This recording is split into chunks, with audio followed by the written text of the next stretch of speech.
സഹോദരി കലയുടെ ഘാതകരെ അറസ്റ്റ് ചെയ്യണമെന്നാവശ്യപ്പെട്ടുകൊണ്ട് നടക്കുന്ന ഈ പ്രതിഷേധ യോഗത്തിൻ്റെ അധ്യക്ഷൻ ബഹുമാന്യനായ ശ്രീ സുരേഷ് അവർകൾ, യോഗം ഔപചാരികമായി ഉദ്ഘാടനം നിർവഹിച്ച ബഹുമാന്യനും പ്രിയങ്കരനുമായ കേരള പുലയർ മഹാസഭയുടെ ജനറൽ സെക്രട്ടറി ശ്രീ ബൈജു കലാശാല, ഈ യോഗത്തിൽ തുടർന്ന് സംസാരിക്കേണ്ടുന്ന വിജയകുമാർ തഴക്കര സഹോദരൻ, ബഹുമാന്യനായ ശ്രീ രഘുവരൻ സാർ, ശ്രീ അജയ് ഘോഷ്, സഹോദരി സജിത, ഇവിടെ ഞങ്ങളെ അടുത്തുനിന്നും അകലിൽ നിന്നുമൊക്കെ കേൾക്കുന്ന വിവിധ സാമൂഹിക സന്നദ്ധ രാഷ്ട്രീയ സംഘടനകളുടെയൊക്കെ പ്രതിനിധികളെ, പ്രവർത്തകരെ, 15 വർഷം മുൻപ് പട്ടികജാതി സമൂഹത്തിൽ നിന്നും ഒരു പെൺകുട്ടി കാണാതാകുന്നു. പിന്നീട് 15 വർഷത്തിന് ശേഷം പെൺകുട്ടിയെ കൊന്നതാണെന്ന് ഒരു ഇൻഫർമേഷൻ പോലീസിന് ലഭിക്കുന്നു. കൊല ചെയ്തതാണെന്നും നാടുകടത്തപ്പെട്ടതാണെന്നുമുള്ള അഭ്യൂഹങ്ങൾ നിലനിൽക്കെ പോലീസ് അന്വേഷണം ഏറ്റെടുക്കുന്നു. ഏറ്റെടുത്തതിന് ശേഷം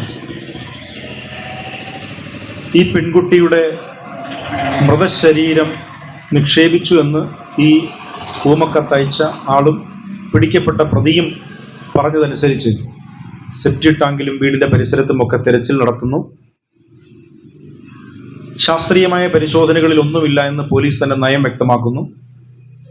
ഇത്രയുമൊക്കെ ഉണ്ടായതിനു ശേഷവും ഈ വിഷയത്തിന്മേൽ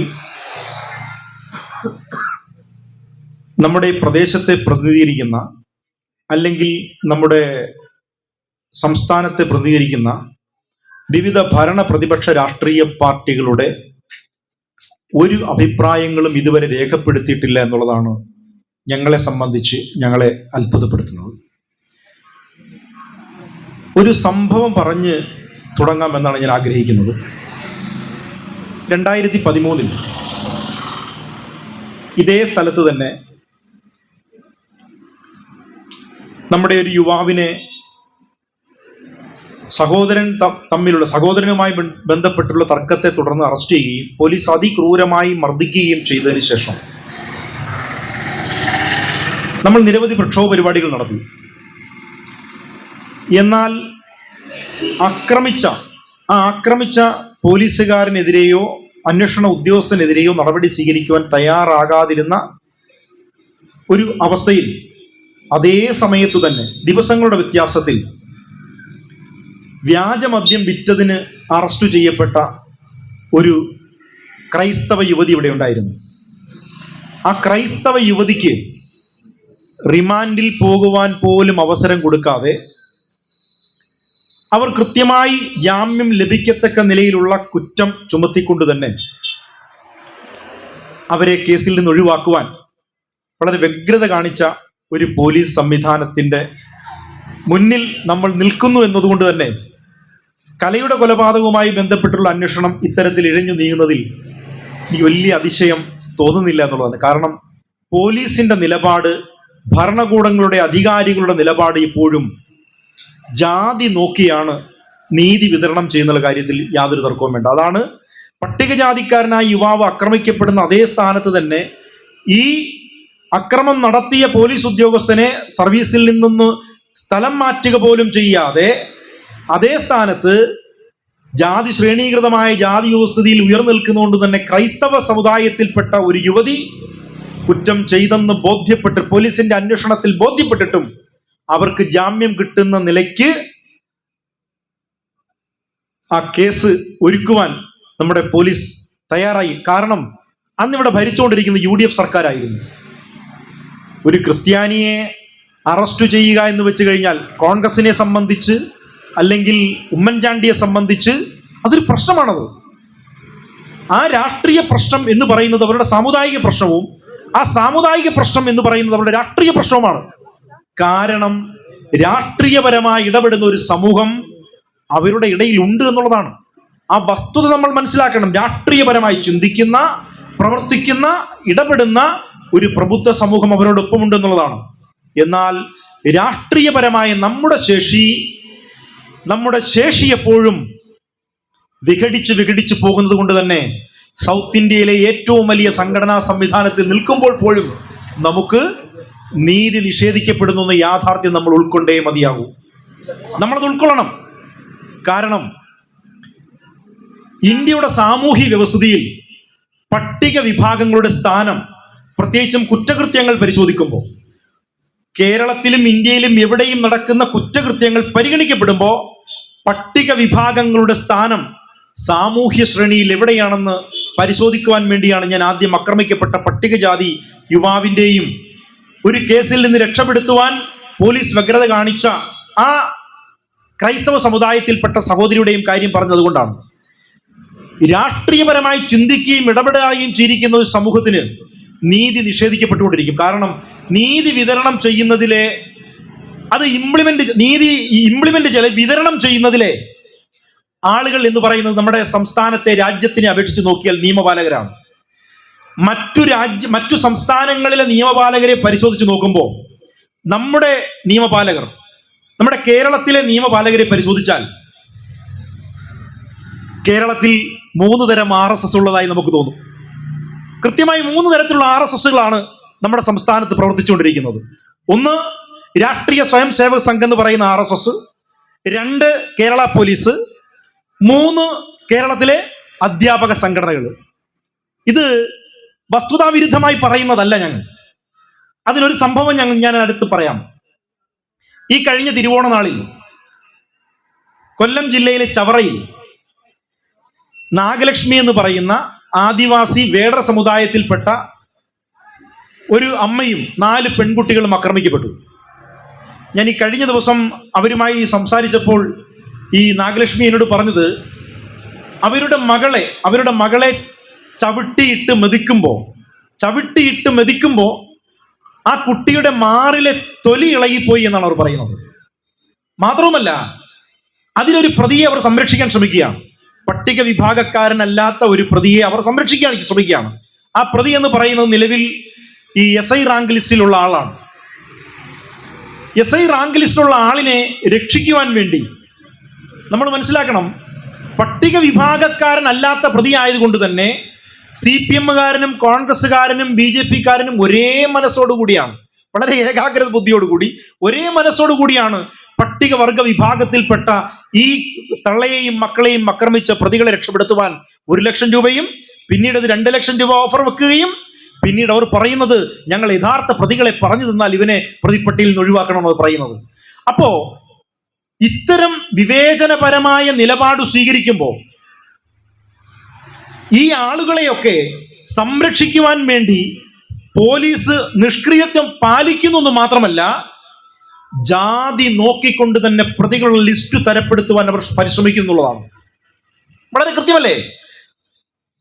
നാഗലക്ഷ്മി ആക്രമിക്കപ്പെടുമ്പോൾ നാഗലക്ഷ്മിയെ ആക്രമിച്ച നാഗലക്ഷ്മിയുടെയോ അല്ലെങ്കിൽ പട്ടികവർഗത്തിലല്ലാത്ത പ്രതികളെ രക്ഷപ്പെടുത്തുവാൻ വേണ്ടി നമ്മൾ മനസ്സിലാക്കണം, ഇവൻ SI ആയുള്ള സ്ഥിതി എന്ന് ആലോചിച്ച് നോക്കണം. ഇവൻ SIയുടെ റാങ്ക് ലിസ്റ്റിൽ വന്നപ്പോൾ തന്നെ ആദിവാസികളുടെ അമ്മയെയും മക്കളുടെയും കൂടെ തോളിൽ ഒന്നിച്ചവൻ കയറുകയാണ്. ഇവൻ സർവീസിൽ കയറിയുള്ള അവസ്ഥ എന്താണെന്ന് നമ്മൾ നന്നായി ചിന്തിക്കേണ്ടതുണ്ട്. അപ്പോ ഈ ആളുകളെ ഒഴിവാക്കുക എന്നത് മാത്രമല്ല പോലീസ് ചെയ്തിരിക്കുന്നത്, അതേ സമയം തന്നെ അട്രോസിറ്റി നിലനിൽക്കാതിരിക്കുവാൻ വേണ്ടി, കോടതിയിൽ പോയാൽ അട്രോസിറ്റി നിലനിൽക്കാതിരിക്കാൻ വേണ്ടി പോലീസ് എന്ത് ചെയ്ത്, പട്ടികജാതിക്കാരായ 4 KPMSകാരെ കൂടെ പ്രതിയാക്കി വെച്ചിട്ടുണ്ട്. വളരെ ഉത്തരവാദിത്വപരമായിട്ട് അവർ അത്തരം കാര്യങ്ങൾ ചെയ്തു. 4 പട്ടികജാതിക്കാരായ KPMSകാരെ അതിനകത്ത് പ്രതിയുമാക്കി വെച്ചിട്ടുണ്ട്. കാരണം എന്താ? ഒരേ സമയം സാമൂഹിക ക്രമത്തിൽ അനാദരവ് ലഭിക്കേണ്ട ആളാണെന്ന്. ഇങ്ങനെയാണ് നമ്മുടെ സാമൂഹ്യ വ്യവസ്ഥ നിൽക്കുന്നത്. ജാതി വ്യവസ്ഥ ഇങ്ങനെയാണ് നിൽക്കുന്നത്. ആളുകൾ കൂടുതലുള്ള വീതിയുള്ള ഭാഗമാണ്. മുകളിലോട്ട് പോകും തോറും ആള് കുറഞ്ഞു വരും. ഏറ്റവും മുകളിൽ നിൽക്കുന്ന ബ്രാഹ്മണൻ അവിടെ അവന് എല്ലാ ആദരവോടും കൂടി അവൻ ലഭിക്കുകയാണ്. നിങ്ങൾ എവിടെയെങ്കിലും കേട്ടു? നിങ്ങൾ ഇന്ത്യയുടെ ചരിത്രത്തിൽ നിങ്ങൾ എവിടെയെങ്കിലും കേട്ടിട്ടുണ്ടോ കേരളത്തിൽ നിങ്ങൾ എവിടെയെങ്കിലും കേട്ടിട്ടുണ്ടോ? കേരളത്തിൽ 1% പോലും ജനസംഖ്യയില്ല. കേരളത്തിലെ ബ്രാഹ്മണർ എന്ന് പറയുന്നത് കേരളത്തിൽ 1% പോലും ജനസംഖ്യയില്ല. നിങ്ങൾ എവിടെയെങ്കിലും കേട്ടിട്ടുണ്ടോ അംഗബലമില്ലാത്ത ഈ ബ്രാഹ്മണ സമുദായത്തിൽ നിന്നും ഒരു സ്ത്രീയെയോ ഒരു പെൺകുട്ടിയോ എവിടെയെങ്കിലും ബലാത്സംഗം ചെയ്യപ്പെടുകയോ ആക്രമിക്കപ്പെടുകയോ ചെയ്തെന്ന് നിങ്ങൾ എവിടെയെങ്കിലും കേട്ടിട്ടുണ്ടോ? നിങ്ങൾ എവിടെയെങ്കിലും കേട്ടിട്ടുണ്ടോ? കേരളത്തിലെ പുലയരുടെ എണ്ണം പരിശോധിച്ചാൽ 35 ലക്ഷം മുതൽ 45 ലക്ഷം വരെ പുലയരുണ്ട് മൊത്തം ഈ കേരളത്തിൽ. ഇത്രയും പുലയരുള്ളിടത്ത് 1 ലക്ഷം കഷ്ടിച്ചില്ലാത്ത ബ്രാഹ്മണ സമുദായത്തിൽ നിന്ന് ഒരു ബാലികയോ ഒരു യുവതിയോ ബലാത്സംഗം ചെയ്യപ്പെടുകയോ അധിക്ഷേപിക്കപ്പെടുകയോ ചെയ്യുന്നതായി നിങ്ങൾ എവിടെയും കണ്ടിട്ടുണ്ടോ? കാണില്ല. എന്തുകൊണ്ടാണ്? കുറ്റം നിങ്ങളുടേത് കൂടിയാണ്. ഞാൻ പറയുന്നത് അവരെ ബലാത്സംഗം ചെയ്യണമെന്നും അവരെ പരസ്യമായി അധിക്ഷേപിക്കണമെന്നും അല്ല ഞാൻ പറയുന്നത്. എന്തുകൊണ്ട് അവർ അധിക്ഷേപിക്കപ്പെടുന്നില്ല എന്ന് ചോദിച്ചാൽ, സാമൂഹ്യ ക്രമം എന്ന് പറയുന്നത് ഒരു പിരമിഡ് പോലെയാണ്. ഭൂരിപക്ഷമുള്ള ആളുകൾ താഴെയും ജനസംഖ്യ കുറയും തോറും മുകളിലേക്ക് പോകുന്ന ഒരവസ്ഥയാണ് ഈ ജാതി വ്യവസ്ഥിതി എന്ന് പറയുന്നത്. ആ ജാതി വ്യവസ്ഥിതിയിൽ കൂടുതൽ ഉള്ള ആളുകൾ എന്ത് ചെയ്യും? കുറവുള്ള ആളുകൾക്ക് ബഹുമാനവും ആദരവും കൊടുക്കും. നിങ്ങൾ പരിശോധിക്കണം.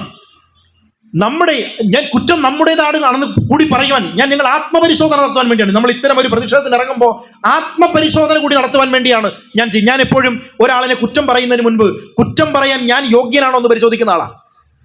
നമ്മളത് അങ്ങനെ ശീലിക്കണം, നമ്മളങ്ങനെ പരിശീലിക്കണം. നമ്മൾ ഒരാളെ കുറ്റം പറയുമ്പോൾ കുറ്റം പറയാൻ യോഗ്യരാണോ നമ്മൾ പരിശോധിക്കണം. ഞാൻ അതുകൊണ്ടാണ് പറഞ്ഞത്, ഈ 1% താഴെയുള്ള ഇവർ ആക്രമിക്കപ്പെടുന്നില്ല, ബലാത്സംഗം ചെയ്യപ്പെടുന്നില്ല. കാരണം എന്താ? ആദരവ് ലഭിക്കേണ്ട സമുദായമാണ് അവർ എന്ന തോന്നൽ നമ്മളുടെ ഉള്ളിൽ ഒരു സോഫ്റ്റ്വെയർ സൃഷ്ടിച്ചു വച്ചിരിക്കുകയാണ്. നമ്മൾ അനാദരവ് ലഭിക്കേണ്ട ആളുകളാണെന്നുള്ള സോഫ്റ്റ്വെയർ, അവർ ആദരിക്കപ്പെടേണ്ട ആളുകളാണെന്നുള്ള സോഫ്റ്റ്വെയർ നമ്മൾ സ്വയം സൃഷ്ടിച്ചിട്ടുണ്ട് മനസ്സിൽ. അതാണ് ഇവിടുത്തെ പ്രശ്നം. അല്ലാതെ അവരെ ബലാത്സംഗം ചെയ്യാൻ തല്ലിയോടിക്കുവാനും വേണ്ടിയല്ല. 35 ലക്ഷം മുതൽ 45 ലക്ഷം വരെ ജനസംഖ്യ വരുന്ന കേരളത്തിലെ പട്ടികവർഗ സമൂഹത്തിലെ പ്രബല സമുദായമാണ് കേരളത്തിലെ പുലയർ എന്ന് പറയുന്നത്. അവരുടെ സംഘടനാ ഗ്രൂപ്പുകളുടെ എണ്ണം ഒന്നും പരിശോധിക്കണ്ട. സ്വത്തുപരമായി പരിശോധിച്ചാൽ പുലയർ എന്ന് പറയുന്നത് ഒരുപക്ഷെ കേരളത്തിന്റെ അധികാരഘടനയിൽ നിൽക്കേണ്ട ആളുകൾ തന്നെയാണ്.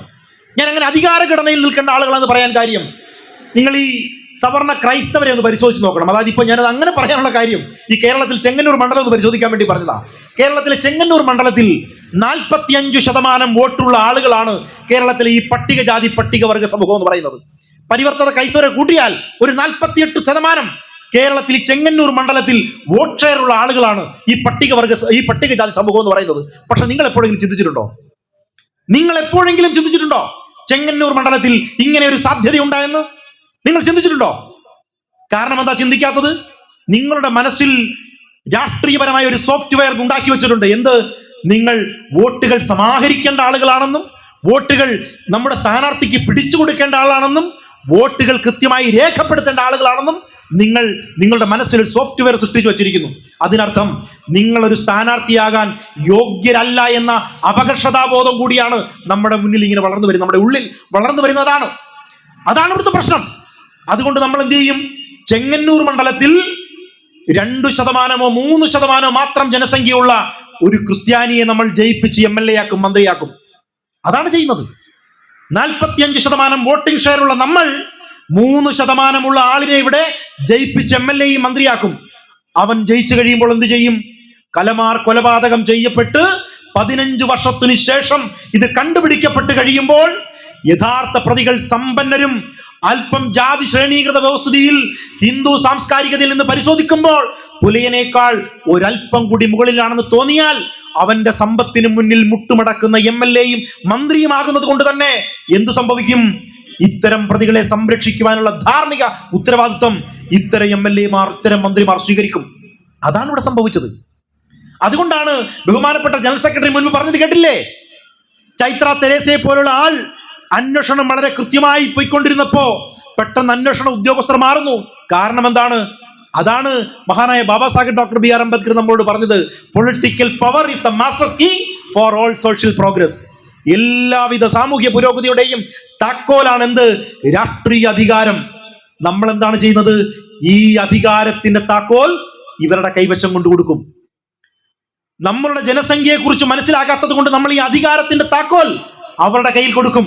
അത് പഞ്ചായത്തിലാകട്ടെ, ബ്ലോക്കിലാകട്ടെ, അല്ലെങ്കിൽ ജില്ലാ പഞ്ചായത്തിലാകട്ടെ, മുനിസിപ്പാലിറ്റിയിലാകട്ടെ, കോർപ്പറേഷനിലാകട്ടെ, നിയമസഭയിലാകട്ടെ, പാർലമെന്റിലാകട്ടെ, എവിടെയും നമ്മൾ ഈ താക്കോൽ അവന്റെ കൊടുത്തിട്ട് ഈ തെരഞ്ഞെടുപ്പ് വിജയത്തിന് ശേഷം പിന്നീട് നമ്മൾ ചെല്ലും. എങ്ങനെയാണ് ചെല്ലുന്നത്? ഒരു വെള്ള പേപ്പറിൽ എഴുതി, ഞാൻ ഇന്ന് പാറക്കുട്ടി, അഡ്രസ് ഇത്, ഇന്ന കോളനിയിൽ താമസിക്കുന്നു, എനിക്ക് ഒരു കക്കൂസ് വേണം, എനിക്കൊരു കോഴി വേണം, താറാവ് വേണം, മെയിൻ്റനൻസ് വേണം, വീട് വേണം, 3 സെന്റ് വസ്തു വേണം. ഇതിനു വേണ്ടി അവന്റെ മുന്നിലേക്ക് ചെല്ലുമെന്നുള്ള ധാരണ അവൻ ഉണ്ടാക്കി കൊടുക്കുന്നതിന്റെ ഉത്തരവാദിത്വം നമ്മളായതുകൊണ്ടാണ് ഇപ്പോൾ പ്രതിഷേധിക്കേണ്ട സാഹചര്യത്തിൽ നമ്മളിവിടെ നിൽക്കുന്നത്. ചില കണക്കുകൾ കൂടി സൂചിപ്പിച്ച് ഇതിനെക്കുറിച്ച് പറയാമെന്നാണ് ഞാൻ ആഗ്രഹിക്കുന്നത്. ഇപ്പോ നിലനിൽക്കുന്ന സംവിധാനത്തിൽ ഈ കേസുമായി ബന്ധപ്പെട്ട ഒരു ബ്ലൂ കോർണർ നോട്ടീസ് മാത്രമാണ് നിലനിൽക്കുന്നത്. ഒട്ടും പേടിക്കണ്ട, അത് എപ്പോ വേണേലും അസ്ഥിരപ്പെടുത്താവുന്ന ഒരു പോലീസാണ്. കേരള പോലീസ് ചെയ്തു വെച്ചിരിക്കുന്നതാണ്. ഇവൻ എപ്പോൾ വന്നാലും, ഇന്ത്യയുടെ ഏത് എയർപോർട്ടിൽ വന്നിറങ്ങിയാലും അനിലിനെ അറസ്റ്റ് ചെയ്യാം എന്ന ഒരു ചെയ്വന മാത്രമേ ഇവർ ചെയ്തു വെച്ചിട്ടുള്ളൂ. യഥാർത്ഥത്തിൽ നമ്മൾ ഇത് ഏറ്റെടുക്കണമെന്നുള്ളതാണ്. ഞാൻ ഈ പറയുന്നത് നിങ്ങൾ കേട്ടിട്ട് പോവുകയും നിങ്ങൾ കേട്ടത് ഇവിടെ ഉപേക്ഷിച്ചു പോവുകയും ചെയ്താൽ ഒരു കാരണവശാലും നമ്മൾക്ക് മുന്നോട്ട് പോകാൻ കഴിയില്ല. കാരണം ഇത് ഗവൺമെന്റ് ഏറ്റെടുക്കണം. ഇനി നിയമസഭാ തെരഞ്ഞെടുപ്പൊക്കെയാണ് വരുന്നത്. അതിശക്തമായ പ്രക്ഷോഭ പരിപാടികളുമായി മുന്നോട്ട് പോകണം. അതിശക്തമായ പ്രക്ഷോഭ പരിപാടികൾ ഒരുപക്ഷെ മന്ത്രിയുടെ വസതിയിലേക്ക് തന്നെ നടത്തണമെന്നുള്ളതാണ് എൻ്റെ അഭിപ്രായം. കാരണം ഇതിൽ സഹായിക്കുന്നതിൽ മന്ത്രിക്ക് വളരെ കൃത്യമായ പങ്കുണ്ട് എന്ന കാര്യത്തിൽ യാതൊരു തർക്കവും വേണ്ട. ഇതിനർത്ഥം ഞാൻ കോൺഗ്രസിനെ സഹായിക്കുക എന്നുള്ളതല്ല.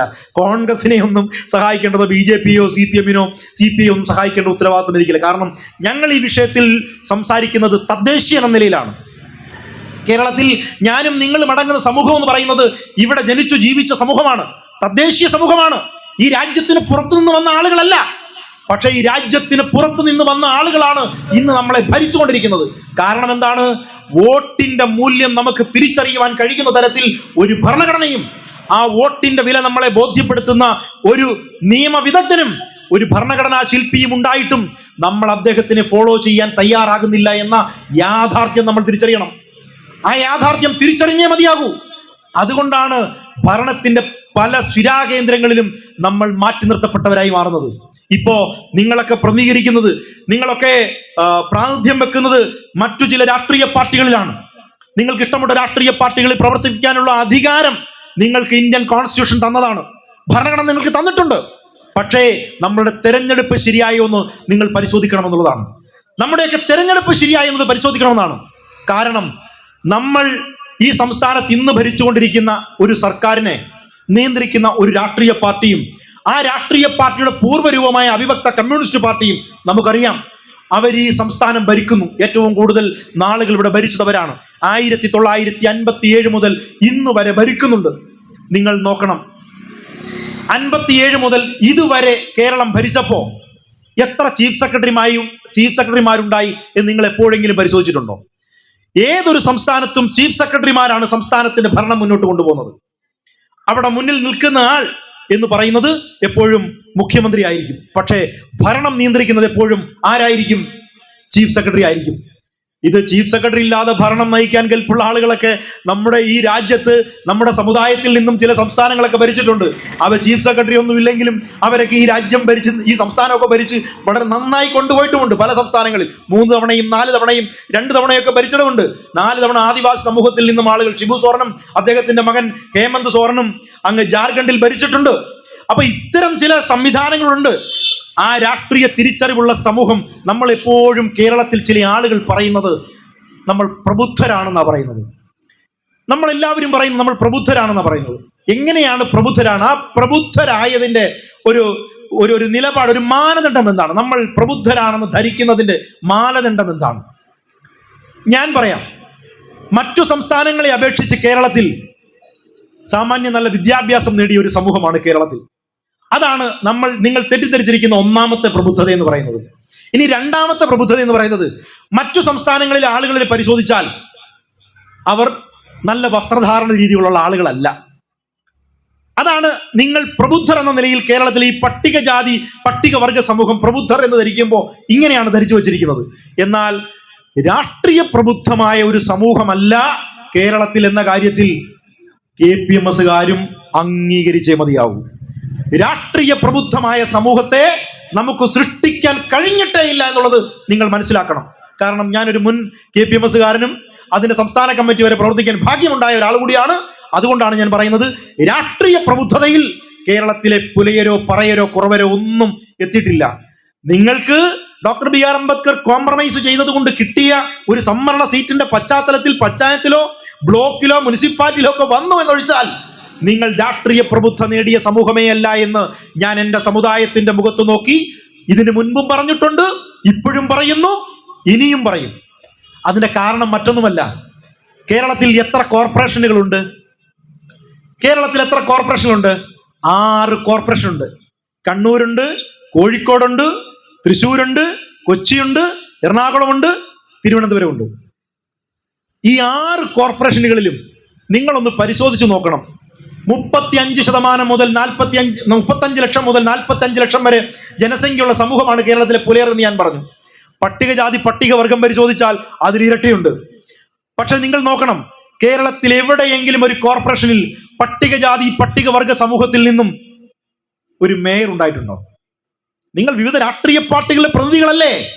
നിങ്ങൾ ചിന്തിക്കണം.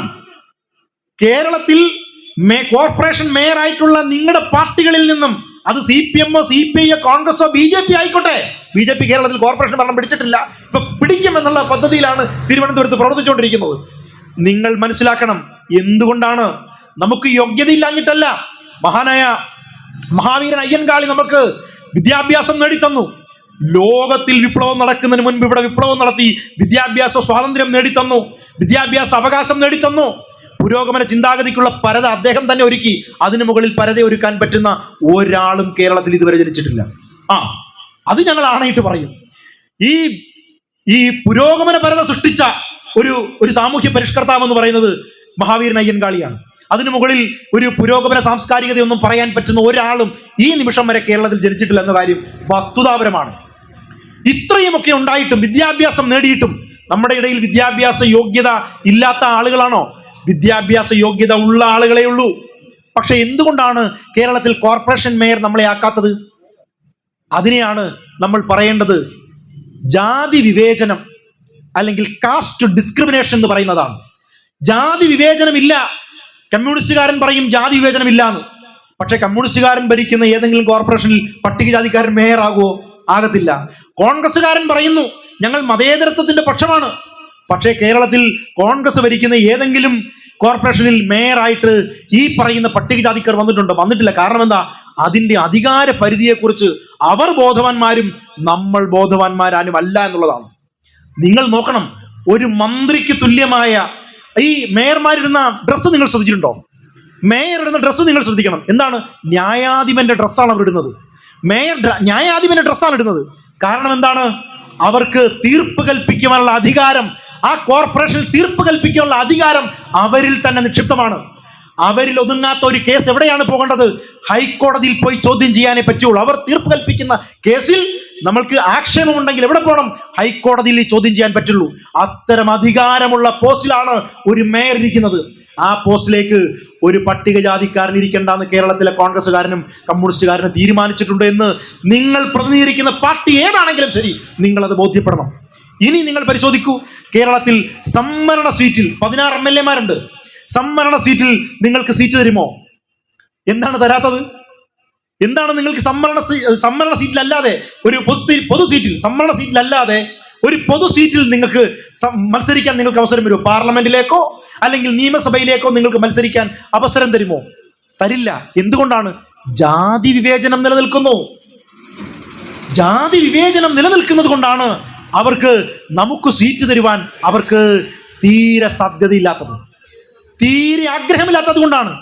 ഈ വിവേചനം നിലനിൽക്കുന്ന സംസ്ഥാനത്തിൽ നിങ്ങളൊന്ന് പരിശോധിക്കണം. 1957 മുതൽ മുഖ്യമന്ത്രിമാരെ മുൻനിർത്തിക്കൊണ്ട് ചീഫ് സെക്രട്ടറിമാർ കേരളം ഭരിച്ചിട്ടുണ്ട്. ഇനി ആ ചീഫ് സെക്രട്ടറിമാരുടെ എണ്ണം നിങ്ങളൊന്ന് കേൾക്കണം. കേരളത്തിൽ ഇതുവരെ 49 ചീഫ് സെക്രട്ടറിമാരാണ് കേരളം ഇതുവരെ ഭരിച്ചത്. 1957 മുതൽ കേരളത്തിൽ ഇതുവരെ 49 ചീഫ് സെക്രട്ടറിമാർ കേരളം ഭരിച്ചു.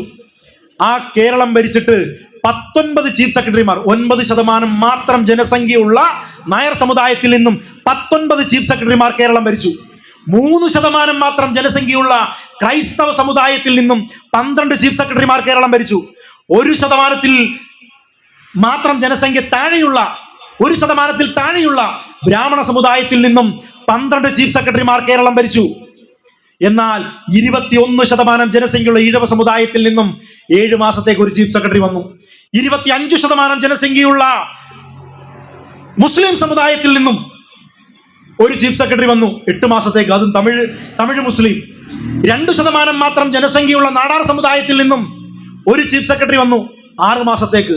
എന്നാൽ കേരളത്തിൽ 18% ജനസംഖ്യയുള്ള ഈ പട്ടികജാതി പട്ടികവർഗ സമൂഹത്തിൽ നിന്നും ഒരു ചീഫ് സെക്രട്ടറി പോലും ഈ കേരളം ഭരിച്ച UDF-ന്റെയും LDF-ന്റെയും സർക്കാരുകൾ ഭരിക്കുമ്പോൾ ഒരു ചീഫ് സെക്രട്ടറി പോലും ഉണ്ടായിട്ടില്ല. എന്തുകൊണ്ടാണ്? ജാതി വിവേചനം. ഈ രാഷ്ട്രീയത്തിലേക്ക് കടന്നു കയറാൻ നമുക്ക് കഴിയാത്തത് കൊണ്ടാണ് എന്ത് സംഭവിക്കുന്നത്? കലമാർ കൊല ചെയ്യപ്പെടുമ്പോ നമുക്കൊരു ചീഫ് സെക്രട്ടറി ഇല്ലാത്തത് കൊണ്ട്, നമുക്ക് ഒരു അണ്ടർ സെക്രട്ടറി ഇല്ലാത്തത് കൊണ്ട്, നമുക്കൊരു അഡീഷണൽ സെക്രട്ടറി ഇല്ലാത്തത് കൊണ്ടാണ്, ഇത്തരം കേസുകളിൽ ഇടപെടുവാൻ പറ്റുന്ന ആളുകൾ ഇല്ലാത്തത് കൊണ്ടാണ് അവർ തെരഞ്ഞെടുക്കപ്പെടുന്നത്. എങ്ങനെയാണ്? സംവരണ സീറ്റിൽ നിന്നും വരുന്ന അലസന്മാരായ വിധേയന്മാരായ അടിമകളായ ആളുകളെ തെരഞ്ഞെടുക്കപ്പെടുന്നു. അതുകൊണ്ടാണ് നിങ്ങൾ മനസ്സിലാക്കണം, നമ്മുടെ ഇവിടെ പഞ്ചായത്ത് പ്രസിഡന്റായി പോലും നമ്മുടെ ആളുകൾ ഇരിക്കുമ്പോൾ എന്തു ചെയ്യുന്നു? കലമാർ കൊല ചെയ്യപ്പെടുമ്പോൾ അവിടെ ഇടപെടാൻ അവർ കഴിയുന്നില്ല. കാരണം എന്താ?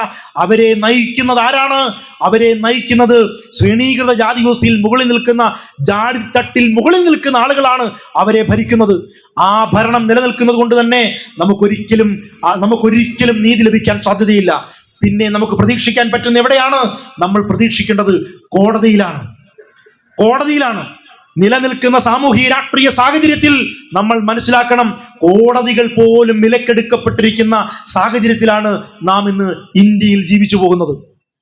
നമുക്കറിയാം, ഇന്ത്യയിൽ നാം ഇന്ന് ജീവിച്ചു പോകുന്നത് വിലക്കെടുക്കപ്പെട്ട സുപ്രീം കോടതി ജഡ്ജിമാരുള്ള സാഹചര്യത്തിലാണ് പോകുന്നത്. പട്ടികജാതിക്കാരനായ ഒരു സുപ്രീം കോടതി ചീഫ് ജസ്റ്റിസിന് നേരെയാണ് ഒരു സംഘപരിവാർ സനാതന ധർമ്മവാദിയായ ഒരാൾ ഷൂ എറിയുന്നത്. നാം മനസ്സിലാക്കണം, അദ്ദേഹം എറിഞ്ഞത് ഗവായി എന്ന് പറയുന്ന ഈ സുപ്രീം കോടതി ചീഫ് ജസ്റ്റിസിനെ അല്ല അവരെറിഞ്ഞത്. അവർ എറിഞ്ഞ ആളുകൾ എന്ന് പറയുന്നത് രാമായണത്തിന്റെയും മഹാഭാരതത്തിന്റെയും അടയാളപ്പെടുത്തിയ വൃത്തികെട്ട ഷൂ എടുത്തിട്ടാണ് എറിയുന്നത്. എവിടേക്ക്? നമ്മുടെ ഭരണഘടനയുടെ നെഞ്ചത്തേക്കാണ് അവർ എറിഞ്ഞത്. അല്ലാതെ ഗവായി എന്ന് പറയുന്ന ചീഫ് സെക്രട്ടറിയുടെ നേരെയല്ല എറിഞ്ഞത്. ഇന്ത്യൻ കോൺസ്റ്റിറ്റ്യൂഷന്റെ നെഞ്ചിന് നേരെയാണ് ആ ഷൂ എറിഞ്ഞത്. അത് ഏറ്റെടുക്കേണ്ടത് ആരാണ്? നമ്മൾ ഏറ്റെടുക്കണം. ഭരണഘടന നൽകുന്ന സംരക്ഷണത്തിന്റെ ആ സംരക്ഷണം മാത്രമേ നമുക്കുള്ളൂ. ഇന്ത്യയിൽ നിങ്ങൾ മെമ്പർഷിപ്പ് എടുത്ത് പ്രവർത്തിക്കുന്ന, നിങ്ങൾ വോട്ട് കൊടുത്ത് നിലനിർത്തിയിരിക്കുന്ന ഒരു കോൺഗ്രസ്സുകാരനും BJP-ക്കാരനും കമ്മ്യൂണിസ്റ്റുകാരനും ഒന്നുമല്ല നമ്മളെ നിലനിർത്തിയിരിക്കുന്നത്. ഇന്ത്യൻ കോൺസ്റ്റിറ്റ്യൂഷനാണ്. ആ കോൺസ്റ്റിറ്റ്യൂഷൻ നിലനിൽക്കുവാനും അത് നടപ്പിലാക്കുവാനും പ്രവർത്തിക്കുന്ന ആളുകൾക്കൊപ്പം നിൽക്കേണ്ട നമ്മൾ എന്താണ് ചെയ്യുന്നത്? നമ്മളെ കൊല്ലാൻ വരുന്ന ആളുകളുടെ സെപ്റ്റി ടാങ്ക് പോലെയുള്ള ഈ പാർട്ടി ശ്രേണികളിൽ നിൽക്കുകയും അവിടെ നിന്നുകൊണ്ട് നീതിക്ക് വേണ്ടി യാചിക്കുകയും ചെയ്യുന്നു. എന്തുകൊണ്ടാണ്? നമ്മളെപ്പോഴും യാചക വേഷം കിട്ടുന്ന ആളുകളാണ്. നമ്മളെപ്പോഴും കൈ ഇങ്ങനെ വെച്ചുകൊണ്ട് നിൽക്കുന്ന ആളുകളാണ്. എനിക്ക് കോഴി തരണം, എനിക്ക് താറാവ് തരണം, എനിക്ക് മെയിൻ്റനൻസിന് പൈസ തരണം, എനിക്ക് വിദ്യാഭ്യാസ ആനുകൂല്യം തരണം, ഇങ്ങനെ നിൽക്കുന്ന ആളുകളാണ്. തീർച്ചയായിട്ടും അതെല്ലാം നമുക്ക് വേണം. കാരണം കേരളത്തിൽ നമ്മൾ ഇന്നിപ്പോ ഈ മൈക്ക് എടുത്തപ്പോൾ അതിന് കൊടുക്കുന്ന പണത്തിന്റെ, നികുതി പണത്തിൽ നിന്നും കേരളത്തിന്റെ പൊതുഖജനാവിൽ നിന്നും വീഴുന്ന പണത്തിന്റെ പങ്കാണ് നമുക്ക് തരുന്നത്.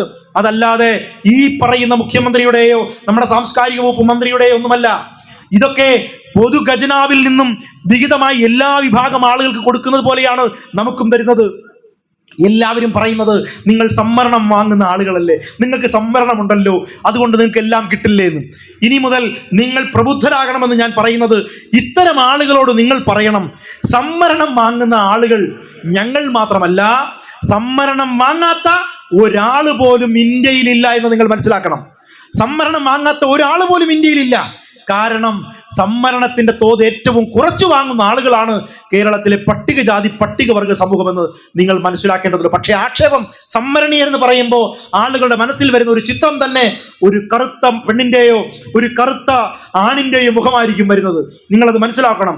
എന്നാൽ സംവരണത്തിന്റെ തോത് കൂടി നിങ്ങൾ അറിഞ്ഞിരിക്കണം എന്നുള്ളതാണ്. എന്താണ് സംവരണത്തിന്റെ തോത്? 100% നമുക്ക് എടുക്കാം. ആ 100% എടുക്കുമ്പോൾ കേരളത്തിലെ കണക്ക് മാത്രം പരിശോധിച്ചാൽ കേരളത്തിൽ ഏറ്റവും കൂടുതൽ സംവരണം അനുഭവിക്കുന്ന ജാതി എന്ന് പറയുന്നത് കേരളത്തിലെ ഈഴവ സമുദായമാണ്. 14% സംവരണമാണ് കേരളത്തിലെ ഈഴവ സമുദായത്തിന് ലഭിക്കുന്നത്. അവരും നമ്മളെ നോക്കി പറയുന്നത് നിങ്ങളൊക്കെ സംവരണീയരാണ് എന്നാണ് പറയുന്നത്. ഇനി രണ്ടാം സ്ഥാനത്ത് നോക്കിയാൽ 12% സംവരണം വാങ്ങുന്ന ആളുകളാണ്.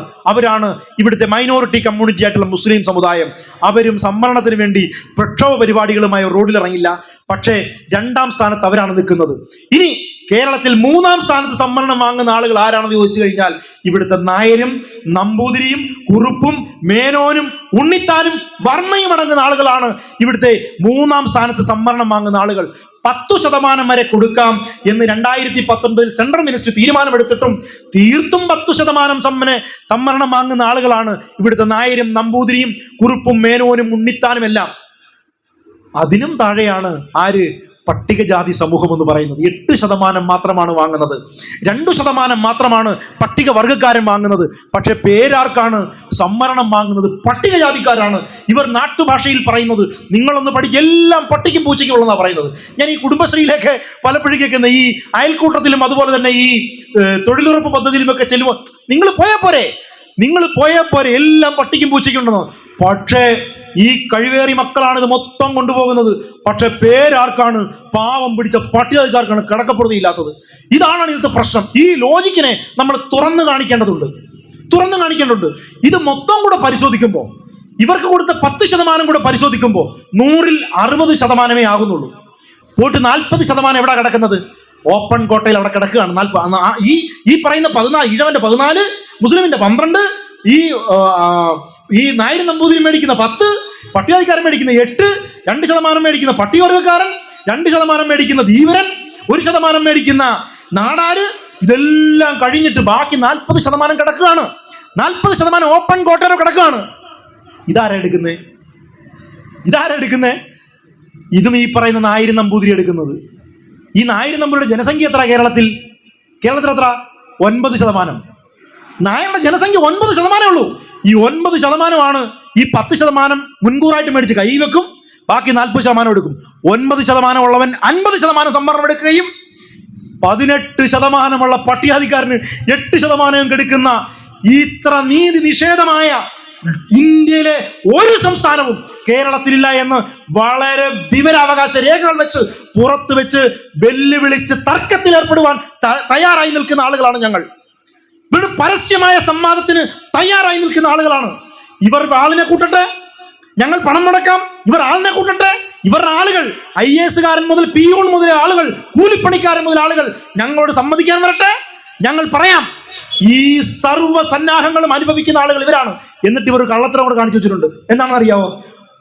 ഈ നമ്മളെല്ലാവരും ഈ പട്ടികജാതിക്കാർക്ക് സ്വഭാവമുണ്ട്. ഈ ഘോഷയാത്രയും ജാഥയെ കണ്ടു കഴിഞ്ഞാൽ ഭയങ്കര ആവേശമാണ് ഇവർക്ക്. ഇങ്ങനൊരു സൂക്കേട്, ഭയങ്കര സൂക്കേടാണ് ഇവർക്കത്. അത് അങ്ങനെ പറയാതിരിക്കാൻ നിവൃത്തിയില്ല. ഇവരങ്ങ് മുദ്രാവാക്യം അങ്ങ് മുഴക്കും. ചോരച്ചാലുകൾ നീന്തിക്കയറിയ, ഇതാണ് ഇവരുടെ മുദ്രാവാക്യം. ചോരച്ചാലുകൾ നീന്തിക്കയറിയ. ഞാൻ സമ്മതിച്ച് നിങ്ങളാണ് ഈ ചോരച്ചാലൊക്കെ ഒരുക്കിയത്. പക്ഷെ നിങ്ങളുടെ ചോര കൊണ്ട് ഒരുക്കി ചോരച്ചാല് നീന്തിക്കയറി പോയി മന്ത്രി MLA ആയ ആരാ? നിങ്ങൾ ചോരച്ചാൽ സമ്മതിച്ചെന്ന്. നിങ്ങൾ ചോരച്ചാൽ ഒഴുകി ഇങ്ങനെ കൊണ്ടുവന്ന് ഇതെല്ലാം ഉണ്ടാക്കി. പക്ഷെ ഇതിൽ നീന്തിക്കയറി മന്ത്രിയും MLA യും MP ഒക്കെ ആരാണ്? നായരും നമ്പൂതിരിയും ക്രിസ്ത്യാനിയാണ്. നിങ്ങളുടെ ചോരയിലാണ് അവർ MLA യും മന്ത്രിയും MP ഒക്കെ ആയത്. നിങ്ങൾക്ക് എന്താ മനസ്സിലാകാത്തത്? പക്ഷെ ഇപ്പോഴും നിങ്ങൾ വിളിക്കുന്ന ഒരു മുദ്രാവാക്യം ഇപ്പോഴും നമ്മുടെ കേരളത്തിൽ ഉണ്ട് എന്നുള്ളതാണ്. തെറ്റിദ്ധരിച്ച് വിളിക്കുന്ന ഒരു മുദ്രാവാക്യം. ഞാനും കുറെ കാലം വിളിച്ച മുദ്രാവാക്യമാണ്. എന്താണെന്നറിയോ? ആരെയും അട്ടിമറിക്കാനല്ല, അധികാരത്തിൽ കയറാനല്ല, ജീവിക്കാനാണ് ഈ സമരം. എന്താ അതിനർത്ഥം? ആരെയും അട്ടിമറിക്കാനല്ല, അധികാരത്തിൽ കയറാനല്ല, ജീവിക്കാൻ. എന്ന് വെച്ച് കഴിഞ്ഞാൽ എനിക്ക് നിങ്ങളെ അവിടെ തന്നെ ഇരുന്നാൽ മതി, MLA മന്ത്രിയായിട്ട് നിങ്ങളൊക്കെ അവിടെ ഇരുന്നാൽ മതി. അധികാരത്തിൽ കയറാനല്ല. എനിക്ക് നിങ്ങൾ അധികാരം, അതൊക്കെ നിങ്ങൾ കൈ തന്നെ വെച്ചോ. ജീവിക്കാനാണ് ഈ സമരം. എനിക്ക് എങ്ങനെയെങ്കിലും അങ്ങ് ജീവിച്ചാൽ മതി. ഈ സോഫ്റ്റ്വെയർ മനസ്സിൽ കിടപ്പുണ്ട്. പക്ഷേ നിങ്ങൾ മനസ്സിലാക്കണം, മഹാവീരൻ അയ്യൻകാളി ഇട്ടിരിക്കുന്ന കോട്ടും സൂട്ടും നിങ്ങൾ കണ്ടതാണോ? അന്നത്തെ കാലഘട്ടത്തിൽ ഒരു കീറിയ ബെനിനോ അല്ലെങ്കിൽ ഒരു തോളത്തിൽ തോർത്ത് വിട്ടോ ഒരു മുണ്ട് കൊടുത്ത് അദ്ദേഹത്തിന് ചുട്ടിത്തോർത്ത് കൊടുത്ത് അദ്ദേഹത്തിന് പോകാമായിരുന്നു. എന്തുകൊണ്ടാണ് പോയത്? അദ്ദേഹത്തിന്റെ ഇവിടെ ഒരു പതക്കം നിങ്ങൾ കണ്ടിട്ടുണ്ടോ? അധികാരത്തിന്റെ അടയാളമായിരുന്നു. ആ അധികാരത്തിന്റെ അടയാളം തയ്യാറാക്കി ധരിച്ച് ശ്രീമൂലം പ്രജാസഭയിലേക്ക് വിപ്ലവപൂർവ്വമായി നടന്നു എന്ന മനുഷ്യന്റെ പടം കയ്യിൽ വെച്ചുകൊണ്ടാണ് നമ്മൾ പറയുന്നത് ആരെയും അട്ടിമറിക്കാനല്ല, അധികാരത്തിൽ കയറാനല്ല, ജീവിക്കാനാണ് ഈ സമരമെന്ന്. മാത്രവുമല്ല, ഇന്ത്യയിലെ എല്ലാ ജനങ്ങളെയും, ഒരാളിനെയല്ല, ഇന്ത്യയിലെ സകലമാന ജാതിയിലും മതത്തിലും പെട്ട ആളുകൾക്ക് വോട്ടവകാശം നേടിക്കൊടുത്ത ഒരേ ഒരു വിശ്വമാനവിക പൗരനേ ഉള്ളൂ. അദ്ദേഹത്തിന്റെ പേര് മഹാനായ Baba Sahib doctor B R Ambedkar എന്നാണ്. അവിടെ അദ്ദേഹം പട്ടികജാതിക്കാരന് മാത്രമല്ല വോട്ടവകാശം ഒപ്പിച്ചു കൊടുത്തത്, ഇന്ത്യയിലെ എല്ലാ ആളുകൾക്കും. ഇനി നിങ്ങൾ സംസാരിക്കുമ്പോൾ നിങ്ങളോട് പറഞ്ഞാൽ ചോദിക്കണം, നിങ്ങൾ അവരോട് ചോദിക്കണം, തുറന്ന് സംസാരിക്കണം. നിങ്ങളുടെ ഇടത് കൈയിൽ നിങ്ങൾ എങ്ങനെയാണ് മഷി പുരട്ടുന്നത്? നിങ്ങൾ എങ്ങനെയാണ് ക്രിസ്ത്യാനി ഈ ഇടത് കൈയിൽ മഷി പുരട്ടുന്നത്? എങ്ങനെയാണ് ഇവിടുത്തെ നായരും നമ്പൂതിരിയും ഇടത് കൈയിൽ മഷി പുരട്ടുന്നത്? എങ്ങനെയാണ് ഇവിടുത്തെ മുസ്ലിം ഇടത് കൈയിൽ, ഈഴവൻ ഇടത് കൈയിൽ മഷി പുരട്ടുന്നത്? എങ്ങനെയാണ്? അവന്റെ അധികാര പങ്കാളിത്തത്തിന്റെ അടയാളമാണ്. ആ അടയാളം രേഖപ്പെടുത്തുവാനുള്ള അവകാശം അവൻ ആര് നേടിക്കൊടുത്തതാണ്? 1, 2, 3 വട്ടമേശ സമ്മേളനം. നമ്മൾ സ്കൂളിൽ പഠിച്ചത് ഇവിടുന്ന് ഞാൻ ഇംഗ്ലീഷുകാരെ ഓടിക്കാൻ വേണ്ടി ചെയ്ത പണിയാണെന്നാ നമ്മൾ പഠിച്ചത്. നമ്മുടെ പഠന രീതിയെ തെറ്റായിപ്പോയി. നിങ്ങളത് നോക്കണം. 1, 2, 3 വട്ടമേശ സമ്മേളനത്തിൽ ഡോക്ടർ ബി ആർ അംബേദ്കർ അതിദീർഘമായ പ്രസ്താവനകളും ഡോക്യുമെന്റുകളും നിരത്തി അങ്ങനെ അവകാശത്തിലൂടെ സ്ഥാപിച്ചെടുത്ത് നേടിക്കൊടുത്തതാണ് ഇന്ത്യയിലെ ഓരോ പൗരന്മാരുടെയും, ഇനി ജനിക്കാൻ പോകുന്ന ആളുകളുടെയും വോട്ടവകാശം. ആ വോട്ടവകാശത്തെക്കുറിച്ച് ബോധവാനല്ലാത്ത നമ്മളാണ്, പട്ടികജാതിക്കാരനായ അംബേദ്കറാണ് ഇവന് കൂടി വോട്ടവകാശം. ഇവനെ ഇന്ത്യൻ പൗരനാക്കിയ നമ്മളാ. പക്ഷെ നമ്മളൊരു കുറ്റം ചെയ്ത്, എന്ത്? നമ്മൾ വോട്ടവകാശം അവൻ MLA ആകുവാനും MP ആകാനും വാങ്ങിക്കൊടുത്തത് കൊണ്ടാണ് എന്ത് പറ്റുന്നത്? അവൻ നമുക്ക് നീതി വിതരണം ചെയ്യുന്നതിൽ പിശുക്ക് കാണിക്കുന്നത്. ആ പിശുക്ക് കാണിക്കുന്നത് കൊണ്ടാണ് നമുക്ക് ഇങ്ങനെ വന്നിരിക്കേണ്ടി വന്നത്. എനിക്ക് ശേഷം നിരവധി ആളുകൾ സംസാരിക്കാനുള്ളത് കൊണ്ട് എനിക്ക് നിങ്ങളൊരു തുറന്നൊരു കാര്യം പറയാനുള്ളത്, ഇത് ഇവിടം വെച്ച് അവസാനിച്ചിട്ട് പോകരുത്. കാരണം ഇതിനു മുൻപ് ഞാൻ ഇതേ വേദിയിൽ ഇതേ വിഷയവുമായി ബന്ധപ്പെട്ട് 18 മിനിറ്റ് സംസാരിച്ച ഒരാളാണ്. അതുകൊണ്ട് ഞാൻ പറയുന്നത്, നമുക്ക് ഈ കേസുമായി ബന്ധപ്പെട്ട് സർക്കാരിനെ തന്നെയാണ് പ്രതിക്കൂട്ടിലാക്കേണ്ടത്. സർക്കാരാണ് ഈ വിഷയത്തിൽ ഇടപെടേണ്ട, തീരുമാനമെടുക്കേണ്ടത് സർക്കാരാണ്. സർക്കാരിനോട് നമുക്ക് ഡയറക്റ്റ് പറയുവാൻ പറ്റുന്ന ഒരു പ്രതിനിധി നിയമസഭയിൽ ഇല്ലാത്തിടത്തോളം കാലം നമുക്ക് കോടതി വഴി മാത്രമേ ഇടപെടാൻ കഴിയുള്ളൂ. ആ കോടതി വഴി നമ്മൾ ഇടപെടുമ്പോൾ തീർച്ചയായിട്ടും അത്ര അതിഗംഭീരനായ ഒരു വക്കീലിനെ നമ്മൾ സമീപിക്കേണ്ടതുണ്ട്. എനിക്ക് തോന്നുന്നു നമ്മളതൊക്കെ രഹസ്യമായി ചർച്ച ചെയ്യേണ്ട കാര്യങ്ങളാണെന്ന് എനിക്ക് തോന്നുന്നത്. അങ്ങനെ ഇനി ഇതുവരെയുള്ളതിനെ കുറ്റം പറയാതെ ഇനി പ്രോഗ്രസീവായി നമുക്ക് എന്ത് ചെയ്യാൻ കഴിയും എന്നതിനെ സംബന്ധിച്ച് തീർച്ചയായും ആലോചിക്കുകയും അത്തരമൊരു നിയമവിദഗ്ധനെ കണ്ടെത്തി കോടതിയിൽ എത്തിക്കുകയും സർക്കാർ ഈ വിഷയത്തിന്മേൽ അടിയന്തര നടപടി ഏറ്റെടുത്ത് ഒരു പുതിയ അന്വേഷണ ഏജൻസിയെ ചുമതല ഏൽപ്പിക്കുന്നത് വരെയുള്ള ഈ നിയമപരമായ ഇടപെടലുകൾ ഒന്നാമതും, രണ്ടാമത് ഇതുമായി ബന്ധപ്പെട്ടുള്ള പ്രക്ഷോഭ പരിപാടികളുമായി മുന്നോട്ട് നമുക്ക് സമയത്തിൻ്റെയും സാമ്പത്തികത്തിൻ്റെയും ഒക്കെ പ്രശ്നമുണ്ട് എന്നുള്ളതറിയാം. പക്ഷേ നമുക്കൊരു രോഗം വന്നാൽ ചികിത്സിക്കാൻ നമ്മൾ പണം കണ്ടെത്താറുണ്ട്. ആ അവസ്ഥ മാത്രം ചിന്തിച്ചാൽ മതി. നമ്മൾ പണം കണ്ടെത്തണം. പണം കണ്ടെത്തി മുഴുവൻ സമയമായി ഇടപെടുന്ന ആളുകളെ ഇതിൽ ഏർപ്പെടുത്തണം. ഇപ്പോൾ ശ്രീ ബൈജു കലാശാലയെ പോലുള്ള ബഹുമാന ജനറൽ സെക്രട്ടറി പറഞ്ഞിട്ടുണ്ട്, അത്തരം ആളുകളെ നിങ്ങൾ ഏർപ്പെടുത്തി അവർ ചെയ്തോളും എന്ന് പറഞ്ഞ് മാറി നിൽക്കുന്ന ആ മാനസികാവസ്ഥയിൽ നിന്ന് മാറി അവരോടൊപ്പം സഞ്ചരിക്കുകയും ചിന്തിക്കുകയും പ്രവർത്തിക്കുകയും ചെയ്യുന്ന ആളുകളായി മാറണം എന്നുകൂടി പറഞ്ഞുകൊണ്ട് ഈ യോഗത്തിൽ എന്നെ കേട്ട മുഴുവൻ ആളുകളെയും, പ്രത്യേകിച്ചും ഇത് ഒരുപാട് അകലെ നിന്ന് ഇതുമായി സഹകരിക്കാൻ താല്പര്യമില്ലാത്തവരും അതുപോലെ തന്നെ ഇതിനോട് വിയോജിപ്പ്, ഇവരൊക്കെ ഇങ്ങനെ ആയോ എന്ന് ചിന്തിക്കുന്ന ആളുകളും ഒരുപാട് ഒളിഞ്ഞു നിന്ന് കേൾക്കുന്നുണ്ട്.